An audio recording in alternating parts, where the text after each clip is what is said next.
Welcome home to USA Global TV and Radio, a place where dreams take flight, with authentic storytelling, diverse perspectives and meaningful conversations, where global stories unite and bridges are built beyond all borders. Discover world-class education, entertainment, hope and inspiration. Together, we're building bridges worldwide. Subscribe to our channel, USA Global TV. Download our app, USA Global TV.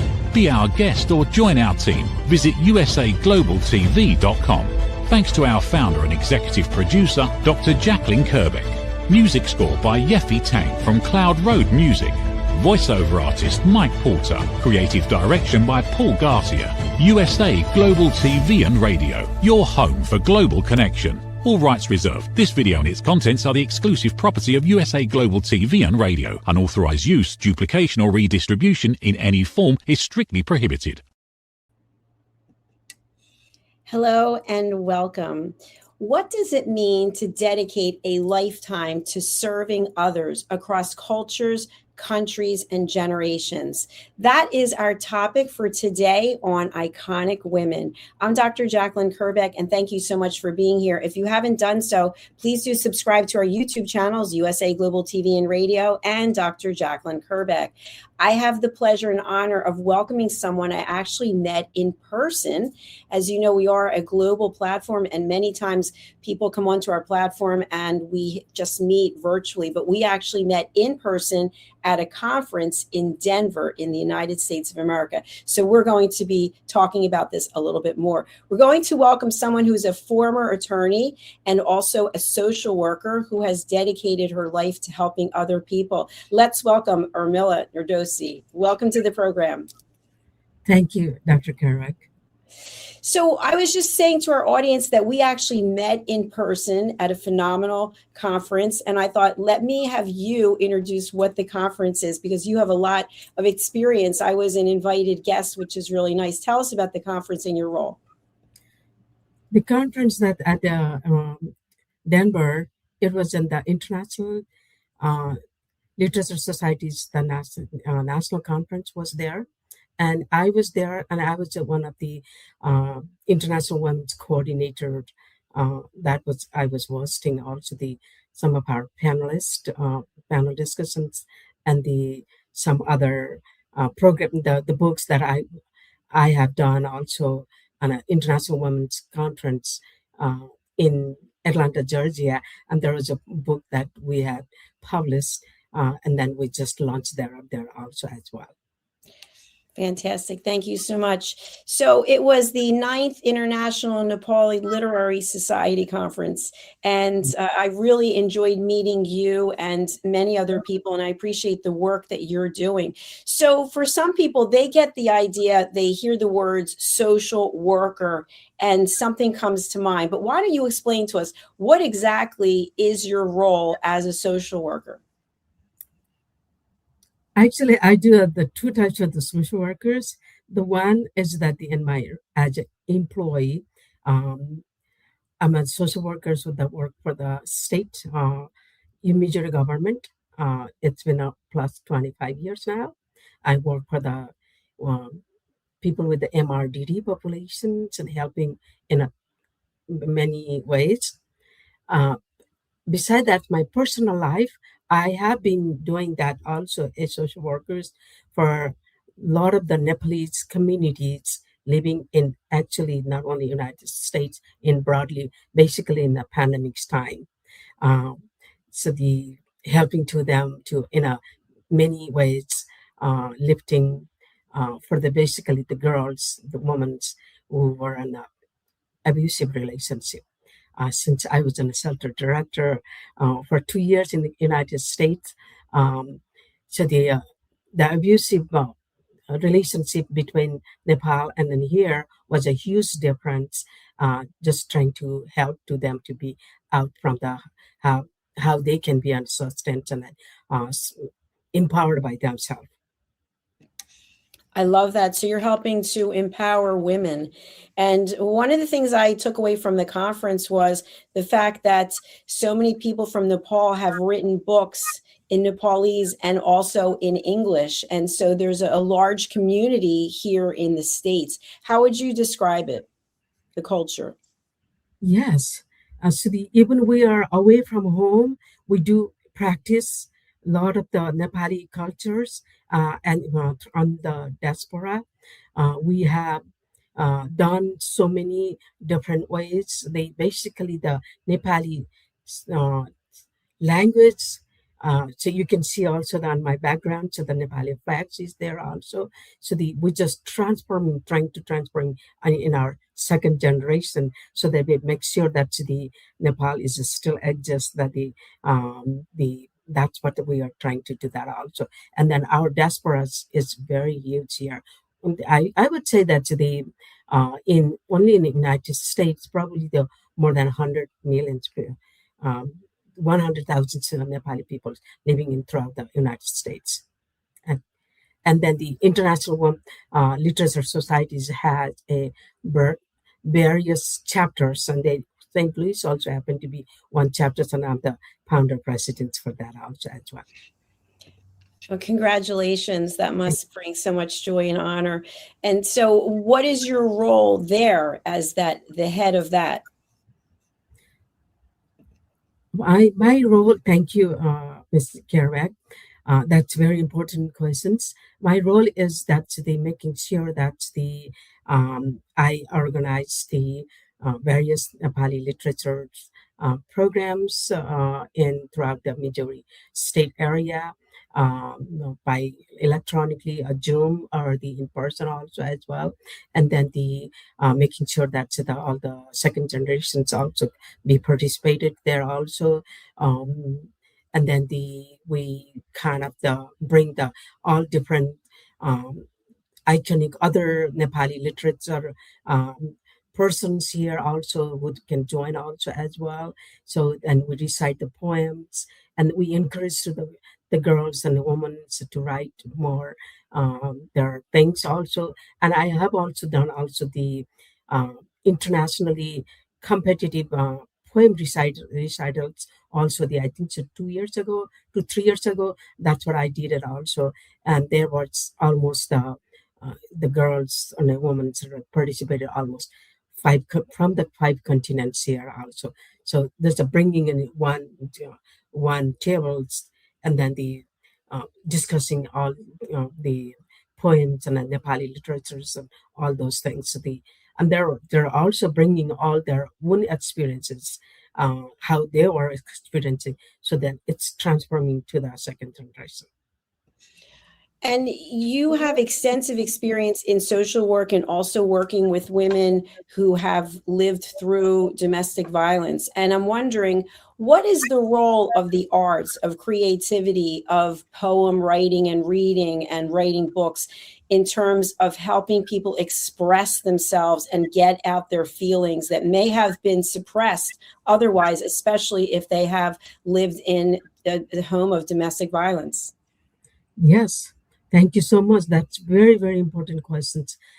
Yeah, so obviously, there are a lot of the women's we organize the programs. It's basically a uh, festivals called Nepali festival called the Tees. This is just for the only for the design for the women's festivals, where the women comes there with their poems and express very freely how they were feeling in the domestic violence areas. Um, br- Varieties of the domestic violence, emotional abuse, sexual abuse, physical abuse, all kind of the things, so that they do express that also. Some of the women, so that so they also even have uh, written their books also. I have encouraged them also that they published it. So some of them also the one of the Nepal international women's organization will also the help and encourage to them also the publish their book also as well. So that is happening right now. So a lot of the women are just and they hesitated and then not expressing their thing, but this is expressing right now. It's a part of the working on them to as a therapy also as well.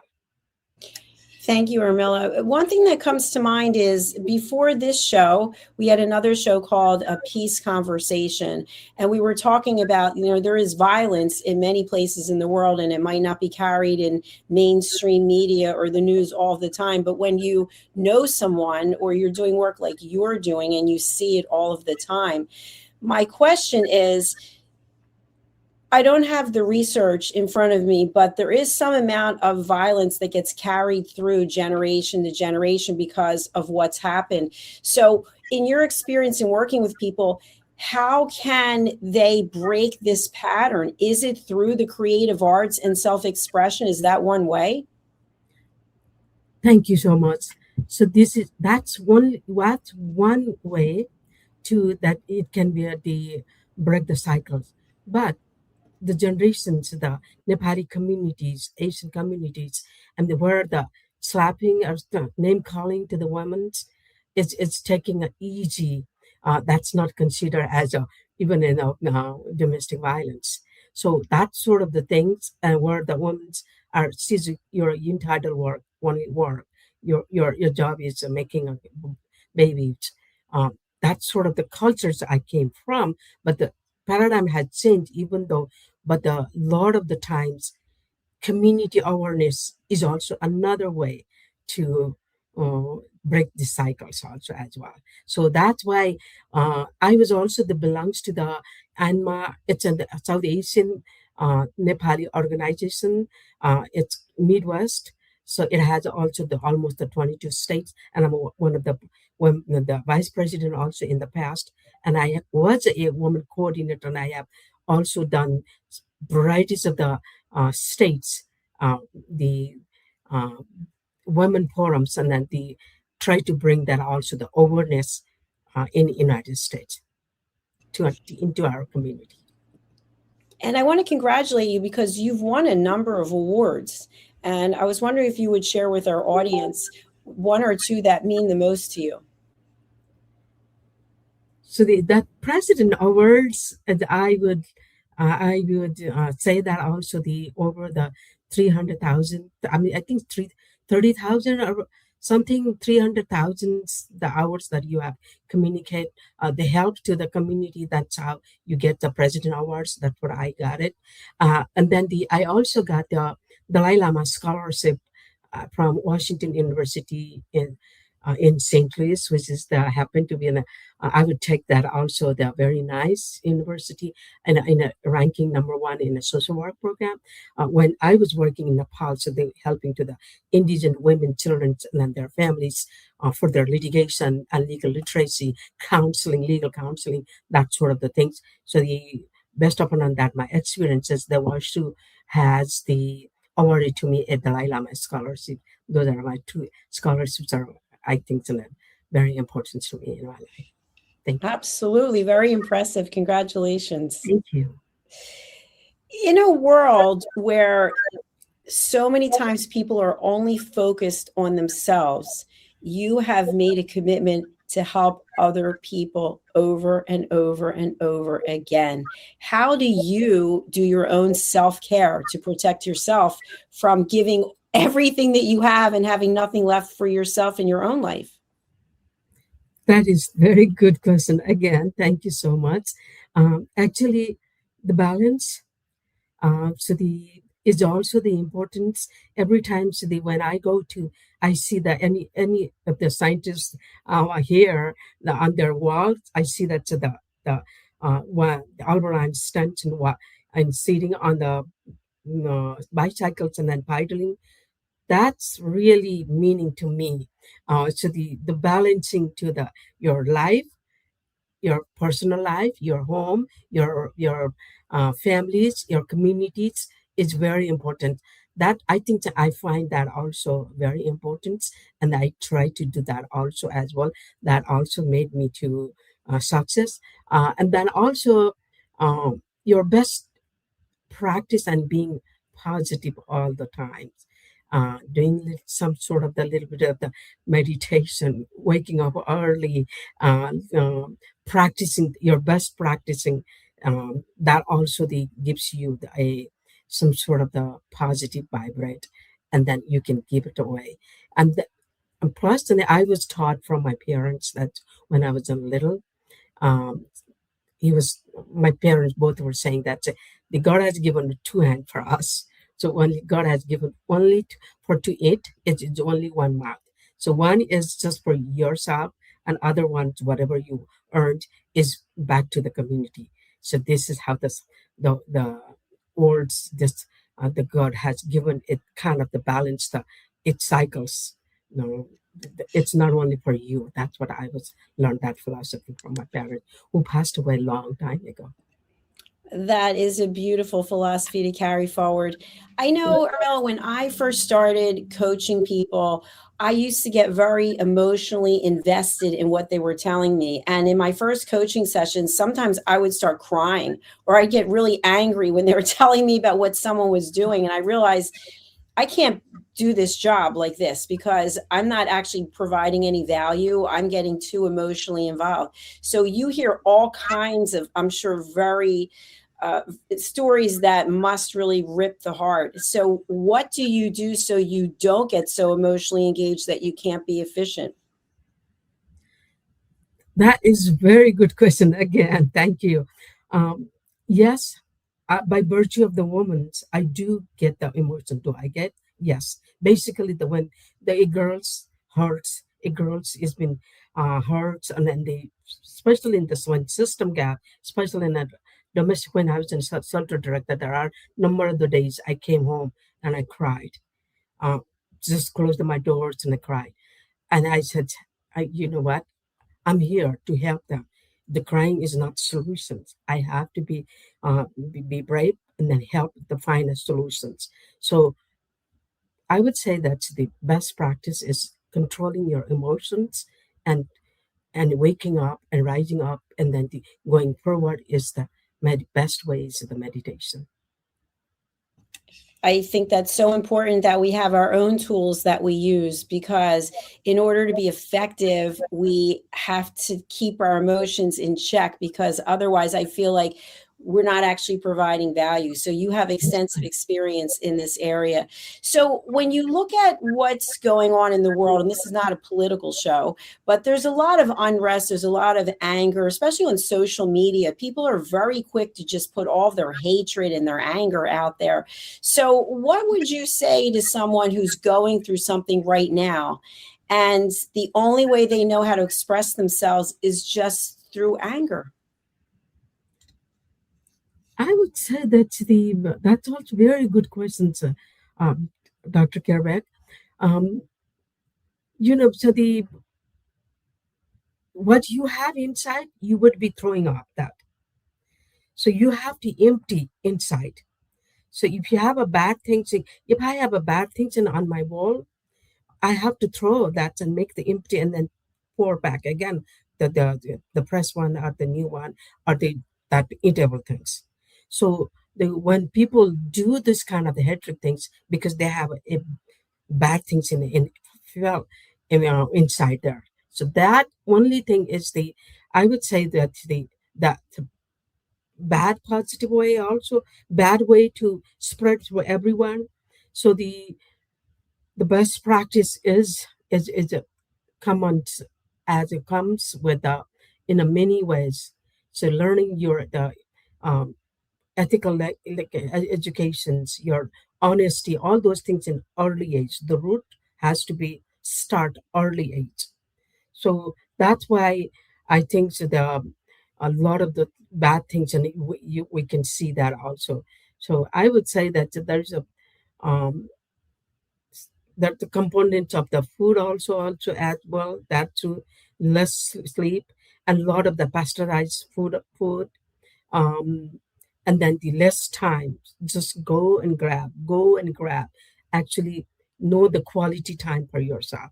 You have to spend time yourself also the find a ways again I was saying that the earlier actually the balance of the bicycles that principle has to applies for every single person. Yes, I agree with you. I think a lot of it also has to do with what you were saying, the biorhythms, what we're putting inside of our body, what we're surrounding ourselves with. So are we looking for things that are good for us and healthy for us? Are we getting enough sleep, enough water? Are we surrounding ourselves with peaceful environment? So we are going to take a short break. And when we come back, I'd love to have you share about what are programs that are currently involved for people who are looking for some assistance, somebody who maybe has no one to turn to and they feel like they're in a dark place, or maybe they're going through domestic violence and they don't know how to break the cycle. So how does that sound for when we come back? Sure. Okay. Thank you. We'll be right back after this break. Sure. Every day, we wake up knowing what we should do. We know we should take better care of ourselves. We know we should have the difficult conversation. We know we should stop making excuses. We know we should invest in our future. We also know we should take the first step. So why don't we? It's not because we aren't smart enough. It's not because we don't have enough information. And it's certainly not because we don't care. We live in a world overflowing with knowledge. Books, podcasts, videos, courses, experts, even artificial intelligence. We have more access to information than any generation before us. Yet so many of us are still waiting for the right time, waiting to feel ready, waiting until tomorrow. But tomorrow becomes next week becomes next year, and before you know it, another opportunity has passed us by. The truth is, knowing has never been the finish line. It's only the starting line. Our lives don't change because we know more. Our businesses don't grow because we know more. Our relationships don't improve because we know more. And our health doesn't transform because we know more. Everything changes when we act. When we choose courage over comfort, progress over perfection, action over intention. The question isn't, what else do we need to know? The question is, what are we going to do with what we already know? Stop. Why Knowing Isn't Enough by Dr. Jacalyn Kerbeck. Because knowing opens the door. Action changes your life. Available September 2026.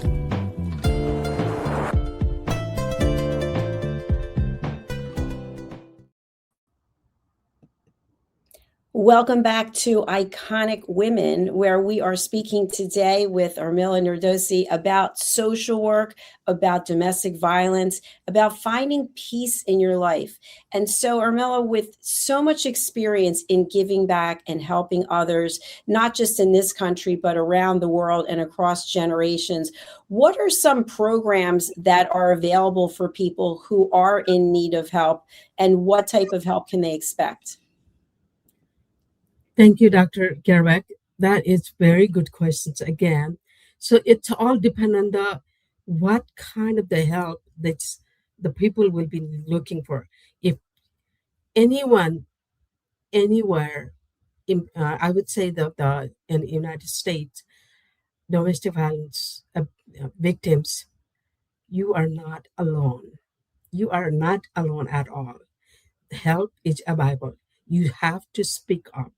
I would say that so basically the women, they coming from the South Asian backgrounds, who are thinking that, oh, speaking me, it's my prestigious.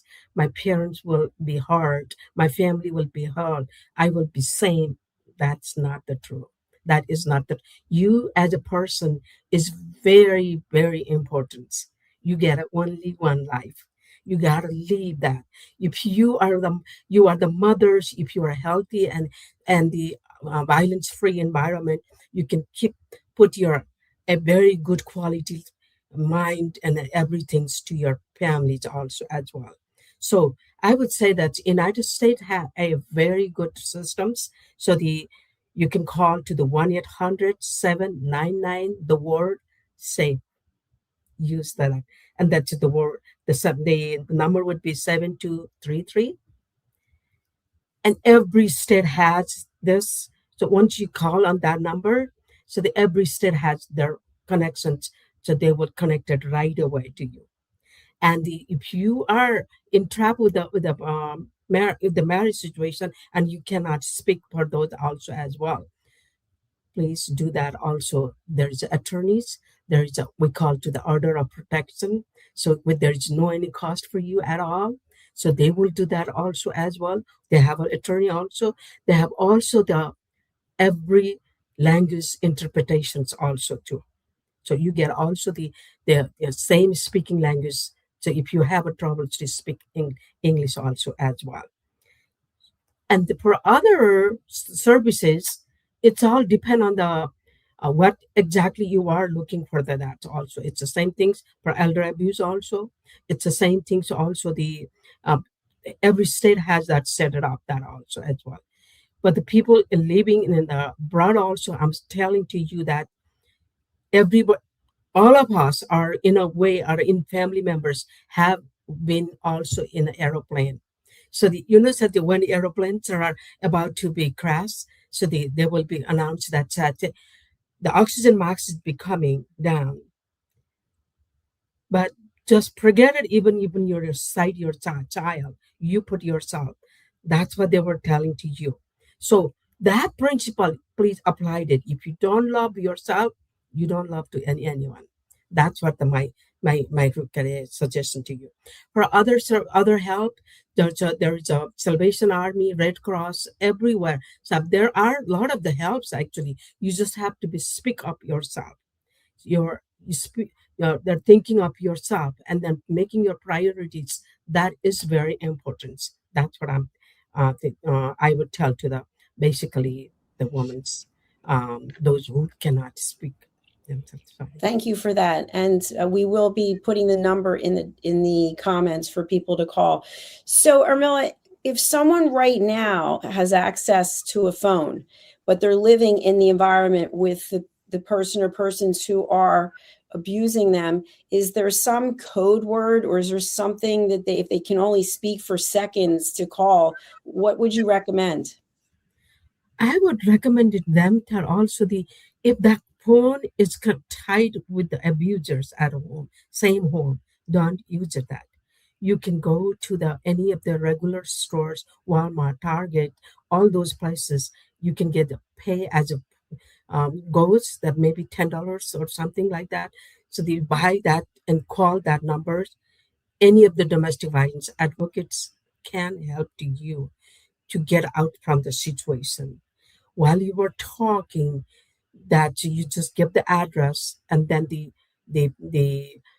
advocates can send it to you cabs, anything, then you can get it out and then they will put it in a different center.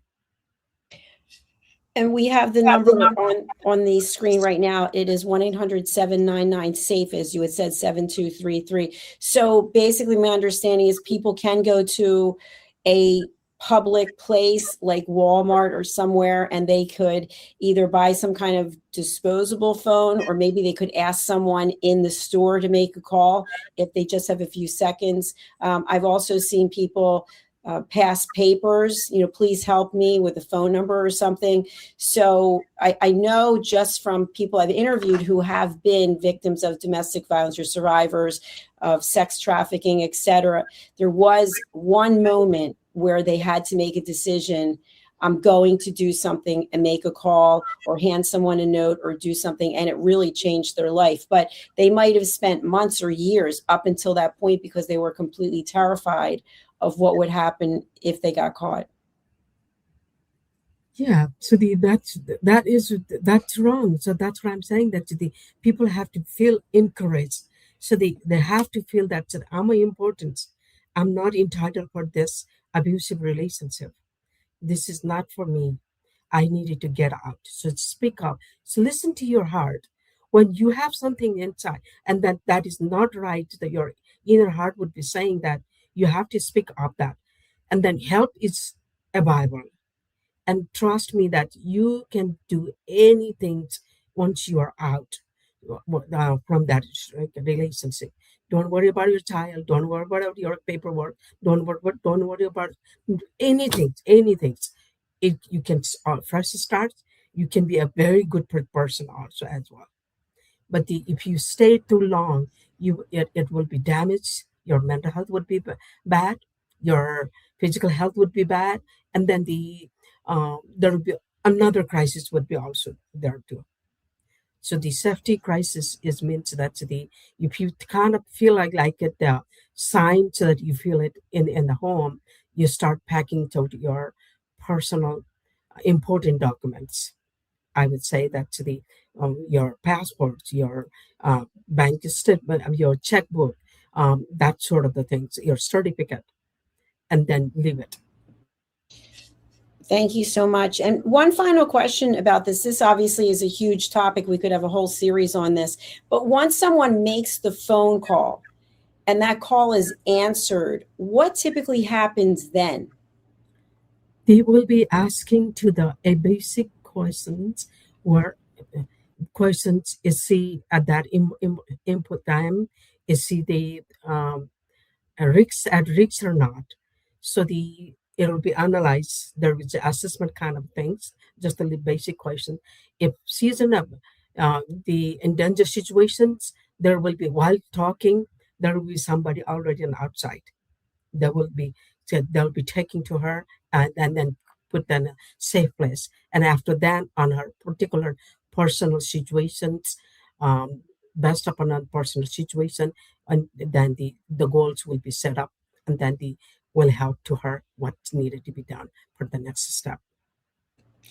Thank you for that. And again, 1-800-799-SAFE, SAFE. And I'm sure around the world, there are also hotlines that people can call as well to get some help. Urmila, if someone's interested in becoming a social worker, what is the path for that? Because you are also a former attorney, you have a lot of educational background.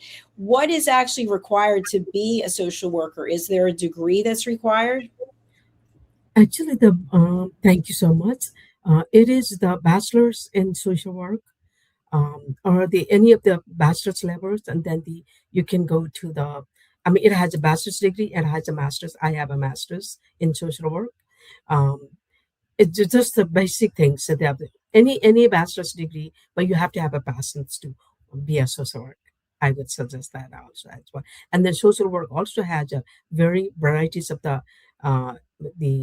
branches that you want it to be a social worker only for the kids, you want it to be only for the adults, generologist population, the elder population only, or the women and children, only mental health, and only school social work. I mean, it's a wide varieties of the big section of the social work also. But I do only basically the women and children's. That's what my passion is. And it sounds like you've pursued additional education because you're the person that wants to know as much as they can so they can continue to offer help. And before we began the show today, I asked you if there was something that you would like to leave the audience with at the end of this show. Can you share with our audience what that is? I would suggest thank you so much again for this opportunity, Dr. Kerbeck. I would say that basically my generation, so they were saying that after you marry, everything is done. Your job is just helping home, cooking, raising a child, making a family happy, and staying at the home. That is not true, though. So you can do. The sky is so unlimited. Sky is so unlimited. After you got married, also you can study it, you can do the broad also, and even your your families does not like that. We have a responsibility also to make them to be happy, that also teach that also too. Hey, this is important. If I study well, if I do that, I will bring the more money. I will be also the breadwinner at home. The life will be the balance. Life will be the hires. So we can do that also too. So what my thing is, I would say there is nothing impossible, actually, if you really decide from your inner heart. When I left from my country, I left behind to my husband, my two small kids, and I came by myself here and start from zero. Such courage, and what an inspiration you are. Thank you. We actually have your Facebook, which we have pulled up and we are now sharing on the screen for anyone who would like to connect with you. But for people who maybe they want to talk about what's going on, their personal story, and they really need some help, who would you like to contact you? And is there another way? We also have your email address. You can email me also. And whoever wanted to get the help, I can also send them also the right person, so that if they needed any kind of the help. And your email address is joshi55@yahoo.com. Thank you very much. Final words from you today before we close out our program, Urmila. Thank you, Dr. Kerbeck. It was such a nice and pleasure meet with you in person in Denver. I was very impressed with your encouraging presentation. And then the book you have given to me also, I have read also that too. So I belong to also the more you read, I would say that that's a beautiful things that what you have been doing also to encourage to the women also here too. I would say that everyone should help each other, and then be nice each other. Actually, the end of the world, we came by ourselves. We are going disappearing from this world with not taking nothing. The only legacy what we do can be stay. And then the Dr. Kerbeck, your legacy is important to me also as well. You're a very good inspiration for me. Thank you. That's so sweet. Thank you very much. I really appreciate you. And I'm so glad that we met in person. And I really honor you for all the people that you've helped across the world. And thank you for being my guest today. Thank you. That concludes another exciting episode about real stories about people who are making a difference in the world. As we close out today, I invite you to think about how you are showing up in the world. Are you showing up with an open heart, a heart filled with joy, a heart filled with gratitude, and helping other people, lending a hand, coaching, mentoring, and not asking anything in return? Or are you showing up angry and sad and negative? We see you, and we ask you to see yourself, because as Urmila said, it all starts with us. It starts with believing in who we are. And if you are going through something right now, you don't have to go through it alone. Reach out and ask for help. Find a way to get help and let people know that you need them. Thank you for watching, and we ask you to please go in peace, enjoy the rest of your day, your evening, wherever you are in the world, and please do consider subscribing to our YouTube channels, USA Global TV and Radio, and Dr. Jacalyn Kerbeck. As we close out today, I'm going to share a sponsorship from one of our team members, Tracy Cram-Perkins. She's written a book called Dementia Home Care Before, During, and After, and she has a TV show by the same name. My mother had dementia, and I was her full-time caregiver until she passed away in 2023. And Tracy's book and Tracy really helped me. So I highly recommend that you pick up a copy. If you know of someone who is going through dementia or Alzheimer's, this is such a great resource. Take a look. USA Global TV and Radio proudly presents Tracy Cram-Perkins, a dementia caregiving survivor teaching how to balance care with peace of mind. #1 resource for dementia caregivers. It's the book Dementia Home Care: How to Prepare Before, During, and After. Over 17,000 copies sold of this must-have guide. And now a testimonial from Tracy Smith. If I was to describe this book to someone who is going through a similar situation, I would underscore how important it is to have some sort of a tool or a guidebook to help you through certain stages. And there's so many, it's such an unknown topic to the average person. And to have this as a reference is essential. It's going to help you get through it personally, as well as help your loved one manage. To learn more, go to TracyCramPerkins.com. Tracy Cram Perkins is an award-winning author. She's also the host of Dementia Home Care television show. Watch it here on USA Global TV and Radio. How much of your value have you been giving away? Saying yes when the answer should have been no? Lowering your price to secure the opportunity? Giving more while receiving less? Over time, it adds up. Until one moment brings clarity, you've been giving away your value. This is not about working harder. This is not about doing more. It's about boundaries. It's about pricing. It's about respect. From Dr. Jacalyn Kerbeck comes a direct and necessary message. Stop over-delivering. Stop underpricing your expertise. Stop negotiating against yourself. Because when you recognize your value, everything changes. Stop giving away your value. Boundaries, pricing, and the business of respect. Available now wherever fine books are sold and on Amazon. A film by USA Global TV and Radio. Executive producer Dr. Jacalyn Kerbeck. Videographer and cinematic production Paul Garcia. Voiceover by Ed Wargas. Stop giving it away. Start owning it. Thank you, viewers and listeners of USA Global TV and Radio, for joining us today. We're honoured to have your time and attention as part of our global community. At USA Global TV and Radio, we believe in the power of authentic conversations, meaningful connections, and creating a world of possibilities together. Want to be part of something bigger? Join our team of elevated listeners at usaglobaltv.com, a space where your voice matters and your ability to listen transforms relationships.